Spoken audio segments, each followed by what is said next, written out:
Good morning, students. In today's lecture, we will start the fifth unit.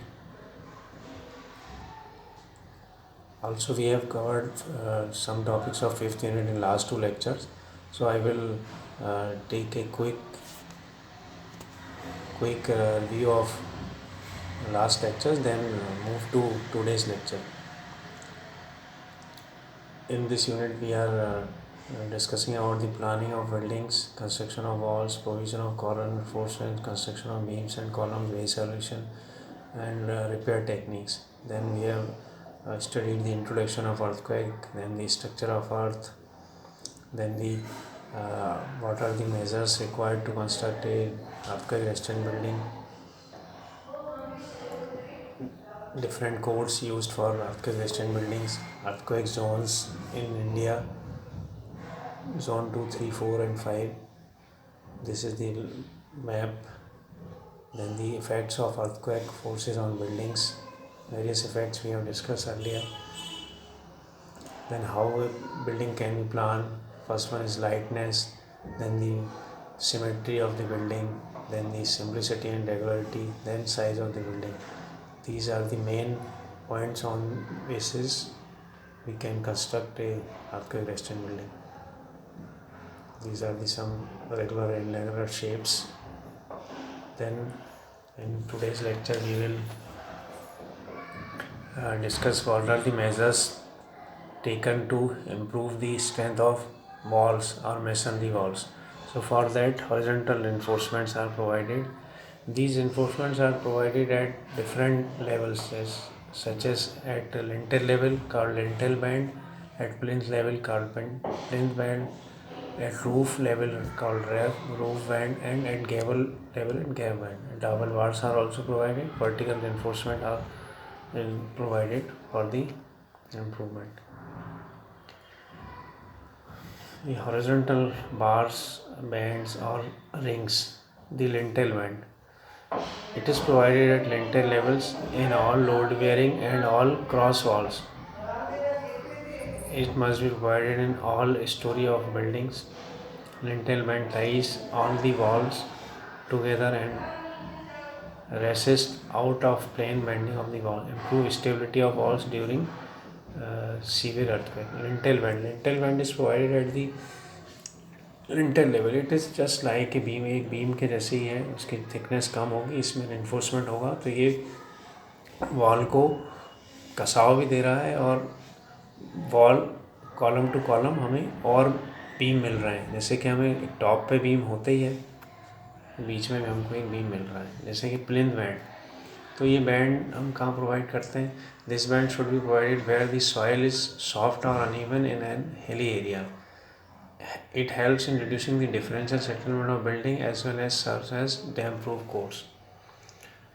मतलब इसको हम provide करेंगे soil ground level पे और ये हमें डिफरेंशियल सेटलमेंट से ही बचाएगा. डैम प्रूफ कोर्स में भी मदद करता है.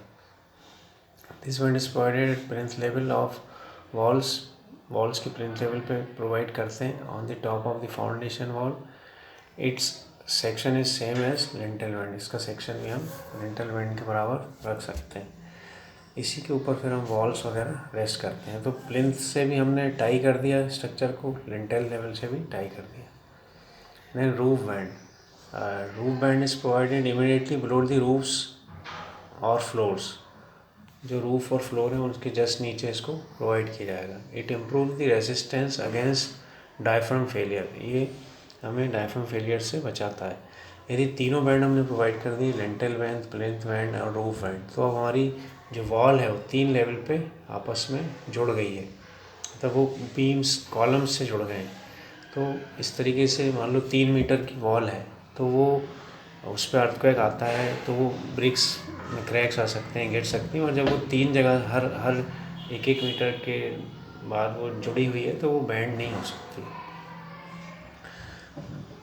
Then some repair techniques for damaged structures. First one we discuss which type of technique, which type of material we use for the already damaged structure. So grout, it is a mixture of water, cement and sand. It may also consist of optional materials like water reducing admixture, expansion agents, and so these grouts are used. These materials are used for the grouting. What are the properties of these materials? So the desirable properties of grout are as follows. It should be durable, minimum segregation, low shrinkage, adequate strength after hardening, good bond with the surface. तो जो grout है वो grout का मतलब है कि हम जहाँ पर भी क्रैक्स वगैरह होंगे तो वहाँ इनको फिल किया जाता है ग्राउट मटेरियल को। एपॉक्सी रेजिन्स भी फिल कर सकते हैं, जो कि रेजिन्स आते हैं जो उस क्रैक में जाके वहाँ उन क्रैक्स को फिलअप कर देंगे, मटेरियल आपस में जुड़ जाएगा। तो इसमें इसकी प्रॉपर्टीज़ होंगी to bond plastic concrete to a harden concrete surface, to bond to rigid materials, for patch work भी यूज़ कर सकते हैं, for applying coating over concrete surface, to give colour, resistance to penetration of water and chemicals, and resistance to low viscosity resin can be injected into small cracks. High viscosity resins are used for coating and filling large opening holes. मतलब इनका इस्तेमाल epoxy resins का भी हम cracks को fill करने के लिए कर रहे हैं, साथ ही इनसे हम कोटिंग भी कर सकते हैं। जैसे कि कोई बीम वगैरह है जो डैमेज हो रहा है कुछ, तो उसके ऊपर इसकी कोटिंग भी कर सकते हैं, ये उसकी स्ट्रेंथ इम्प्रूव करेगा या क्रैक्स में फिल कर सकते हैं।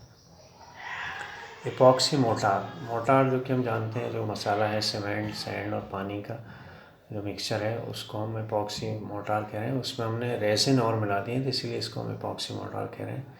It is made up of using epoxy resin, sand, cement and water, इनके मिक्सचर से मिलके बन रहा है। इसको हम एज ए बाइंडर यूज़ कर सकते हैं। It has compressive strength, high tensile strength and low modulus of velocity. तो इसकी टेंसाइल स्ट्रेंथ और कंप्रेसिव स्ट्रेंथ जहाँ होगी और लो मॉडुलस ऑफ वेलोसिटी होगा।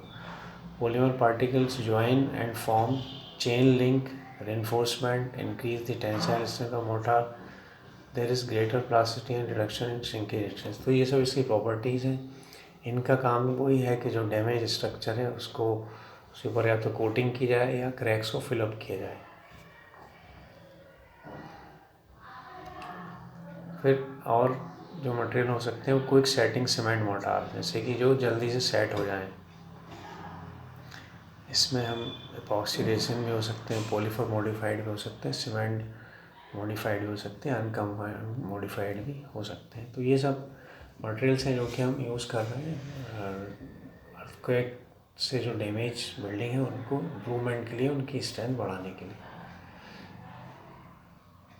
एक शॉर्टक्रीट भी एक रिपेयर मटेरियल है जो कि हम कई जगहों पे यूज़ कर सकते हैं, ब्रिजेस में और बड़े स्ट्रक्चर्स में भी यूज़ किया जाता है इसको, कलवर्ट्स में, डॉक्स में, विंग वॉल्स में। और ये मिक्सचर होता है सीमेंट, एग्रीगेट और वाटर का, और hose and projected at high velocity. मतलब इसको मतलब with the help of hose इसको हम अप्लाई करते हैं। वेट मिक्स शॉर्टक्रीट हो सकता है, ड्राई मिक्स शॉर्टक्रीट हो सकता है, जैसे कि इसमें पता चल रहा है ऐसे हम इसको अप्लाई करते हैं सरफेस के ऊपर। तो आज हमने जो चीज़ें पढ़ी वो हैं कि हम कैसे हॉरिजॉन्टल बैंड्स वगैरह प्रोवाइड करेंगे, roof band, lintel band, plinth band, और कैसे हम ऑलरेडी एक डैमेज बिल्डिंग को कैसे हम रिपेयर कर सकते हैं। उसके लिए हम जो मटेरियल्स यूज़ कर रहे हैं वो हैं grout, epoxy resins, epoxy motor, quick setting motor और शॉर्टक्रीट। तो थैंक यू स्टूडेंट्स, मैं समझ रहा हूँ कि आप लोग पढ़ रहे हैं और हम छोटे छोटे पार्ट्स में लेक्चर से इस यूनिट को कवर अप करेंगे। Thank you.